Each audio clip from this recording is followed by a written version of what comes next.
One, two, three, go! One, two, three, go! One, two, three, go! One, two, three, Rucksack o tinapay. Ganito namin ito tawagin sa military training. Isa itong bag na may lamang buhangin na karaniwang tumitimbang mula 15 hanggang 25 kilos. Bukod sa baril at bandolier, suot na namin ito mula pagising hanggang taps o oras ng pagtulog.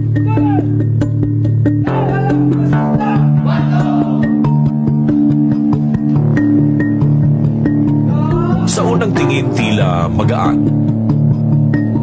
Pero kapag isinama na lahat ng gawain, di na lang ako mag-tell.